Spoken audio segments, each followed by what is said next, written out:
तो क्या आप इस प्रकार के चूतिए लोगों को फॉलो करते हैं जो सनातन पे सवाल उठाते हैं, जो प्रभु श्री रामचंद्र जी पे सवाल उठाते हैं, या फिर आप इस प्रकार के महान पुरुष को फॉलो करते हैं जो संसारिक दुनिया के वो सारे मुकाम हासिल करके भी अध्यात्म की दुनिया की तरफ चल पड़े हैं, जिस मुकाम को हासिल करने के लिए इस प्रकार के जो चूतिए लोग हैं उनको 100 जन्म भी लेना पड़ जाएगा। बहुत अच्छे तरीके से आप बात कर रहे हैं, हमें लग रहा है कि आप पढ़े लिखे बहुत हैं।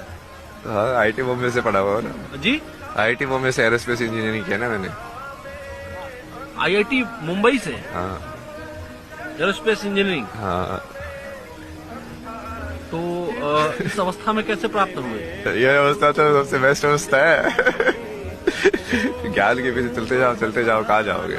मतलब आप समझ सकते हैं कि आईआईटी बॉम्बे से एरोस्पेस इंजीनियरिंग करने के बाद और 4 लाख महीने वाली सैलरी छोड़कर कोई अध्यात्म की दुनिया की तरफ लौट रहा है। ये बताइए कि लास्ट जो आपकी सैलरी थी वो कितनी थी?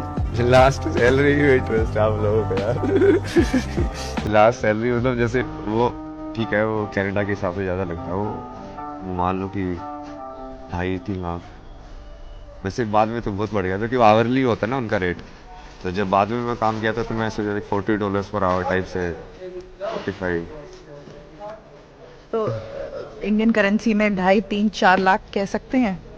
हाँ, 4 लाख महीने के मान लो, 4 लाख तो हो गया। और ऐसे जो डाउटेबल डीएनए वाले लोग हैं वो इस प्रकार की वीडियो बना रहे हैं। इमेजिन करके देखो, 26 साल का लड़का यहाँ पर एक बाबा बन गया। कहीं ऐसा ना हो कि आने वाले सालों में हमें देखने को मिले कि 15-16 साल के लड़के भी स्कूल से ड्रॉप आउट करके बाबा बनने की सोच रहे हो। अब इस प्रकार के चूतिए लोगों का क्या कहना है जो अध्यात्म की दुनिया की तरफ जाने को इतना आसान बता दिया कि जर्मनी जाकर किसी जर्मन से शादी कर लेना जैसे। लेकिन इस जर्मन शेफर्ड को ये सुनना चाहिए। भारत की सबसे बड़ी प्रॉब्लम यही है, मैं घर में बैठ के बेसिकली वो सदगुरु का क्रिया है मैं वो करता था, ध्यान में बैठ के ओम ओम तुम कर रहे हो, क्रिया कर रहे हो। अब उनको लगा भाई ये तो गया, ये लड़का तो हाथ से निकल गया, ये तो बाबा बन जाएगा, किसी गुफा में बैठा होगा। मैं बोला कि भाई मैं इस चीज को समझने की कोशिश कर रहा हूँ, ये है क्या। लेकिन फिर भी जो इस प्रकार के लोग हैं वो पश्चिमी सभ्यता में जाकर के इस प्रकार का सवाल उठाते हैं। जब बात करी जाती है कि भगवान हनुमान ने एक पूरी की पूरी पहाड़ी उठा ली और समुद्र पार उसे उड़ाकर ले आए, ये चीज फिजिकली पॉसिबल नहीं है, ये एक बच्चा भी समझ सकता है। ये क्या बोला कि मतलब फिजिकली पॉसिबल नहीं है? तो अब ये भोसड़ी के तू अपने आप को पवन पुत्र प्रभु हनुमान से कंपेयर कर रहा है। हमें तो डाउट हो रहा है कि इसकी माँ जब इसको बोली होगी कि बेटा ये तेरा बाप है, तो ये अपनी माँ से भी पूछा होगा कि इसका प्रूफ क्या है। ये तो लेटेस्ट न्यूज़ है। खैर, जो ऐसे कमीने लोग हैं उनको ये वीडियो देखनी चाहिए। 10 सालों बाद सनातन कहाँ रहेगा? 10 सालों में तो सिर्फ सनातन ही रहेगा। हर हर महादेव। 10 साल तो बहुत ज्यादा होते हैं। सबसे पहले तो इसको ये प्रूव करना है कि ये फैक्चुअल है, जो ज्ञानी की तरह पोज कर रहे हैं, जो खुद ज्ञानी की तरह पोज करके और फिर इसको अंधविश्वास बोलते हैं, इसको पाखंड बोलते हैं, इसको बोलते हैं कि ये तो यूजलेस लोग करते हैं, ये तो ऐसी प्रथा है, ये तो वो प्रथा है, ये क्या ऐसा है, क्योंकि उसको समझ कुछ है नहीं। वो थोड़ा बहुत तो पश्चिमी का ज्ञान उनके दिमाग में घुस गया है, और पश्चिमी का ज्ञान घुसते ही अहंकार घुसता है। मतलब आप समझ सकते हैं कि आईआईटी बॉम्बे से पढ़ने के बाद कोई सनातन को प्रूफ करने में लगा हुआ है, तो वहीं कुछ ऐसे कमीने लोग हैं जो यूरोपीय कंट्री में जाकर के अपने सनातन को ही गलत साबित करने में लगे हुए हैं। वहीं अगर यूरोपीय कंट्री के बच्चों की बात करें तो देखिए वो सनातन में इतने ज्यादा लीन हो गए कि प्रभु श्री राम की गुणगान कर रहे हैं। मेरी चौखट पे चल के आज चारों धाम आए हैं, बजाओ ढोल स्वागत में मेरे घर आम आए हैं। लेकिन वही जो ये नालायक जर्मन शेफर्ड है, देखिए पैसे कमाने के लिए कैसे कैसे पैतरे अपना रहा है। जैसे यूट्यूब पर ये वीडियो बनाता है तो अपना ओपिनियन वहां पे दे देता है कि आप किस पार्टी को वोट कर सकते हैं, किस पार्टी को वोट नहीं कर सकते हैं। लेकिन वही जो स्टूडेंट अपने कैरियर को लेकर के फ्रस्ट्रेट हुआ है, जो आत्महत्या तक करने की सोच रहा है, उसको मोटिवेट करने के बजाय उनको बोल रहा है कि आप मेरा कोर्स खरीद करके आप मेरे जीवन से सीख सकते हैं। 2022 में 13,000 से ज्यादा स्टूडेंट्स ने आत्महत्या करी इस एजुकेशन सिस्टम से निराश हो गए। मैं समझ सकता हूं कितना फ्रस्ट्रेटिंग होगा ऐसे सिस्टम से डील करना।